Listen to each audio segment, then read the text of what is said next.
ایک بادشاہ گزرے ہیں۔ ایک مرتبہ اپنے ساتھیوں کے ساتھ شکار کے لیے جنگل کی طرف نکلا۔ جنگل میں شکار کرنے لگا تو اس وقت ان کے ساتھیوں نے ایک گائے کو پکڑا، اسے ذبح کر دیا اور اسے بھون کر کھا لیا۔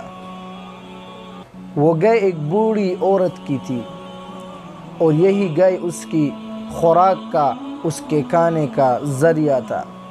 جب وہ بڑھیا ان کے پاس آئی، ان سے کہا کہ تم نے میری گائے کو ذبح کیا ہے، مجھے دوسری گائے لا کر دے یا اس کی قیمت مجھے ادا کر دے۔ تو ان سپاہیوں نے انکار کر دیا کہ نہیں، ہم آپ کو نہ دوسری گائے دیتے ہیں اور نہ اس گائے کی قیمت دیتے ہیں۔ وہ بڑھیا رونے لگی اور وہاں سے چلی گئی۔ ایک شخص کے پاس گئی، اس سے کہا کہ فلاں جگہ پر فلاں بادشاہ کے سپاہیوں نے میری گائے ذبح کر کے اسے بھون کر کھا لیا اور مجھے اس کی قیمت بھی ادا نہیں کی۔ میرے پاس تو صرف یہی ایک گائے تھی جو میرے کھانے کا ذریعہ تھی، وہ بھی ان سپاہیوں نے مجھ سے چھین لیا، اب میں کیا کروں گی؟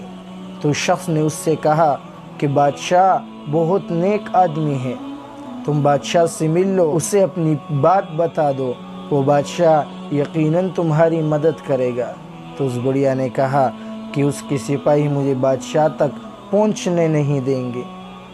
تو اس شخص نے کہا میں تمہیں ایک طریقہ بتاتا ہوں، 2 دن کے بعد بادشاہ اپنے گھر واپس لوٹے گا، جس راستے سے وہ جائے گا اس راستے پر ایک پل آتا ہے، تم وہاں پر کھڑی رہنا، جب بادشاہ اس راستے سے گزرے تو اس بادشاہ سے اپنی بات کہہ دینا۔ تو اس بوڑھی عورت نے ایسا ہی کیا۔ 2 دن بعد اس پل پر ٹھہری رہی۔ جب بادشاہ اپنے سپاہیوں، اپنے دوستوں کے ساتھ اس پل پر گزر رہا تھا تو اس بڑھیا نے بادشاہ کے گھوڑے کو پکڑ لیا۔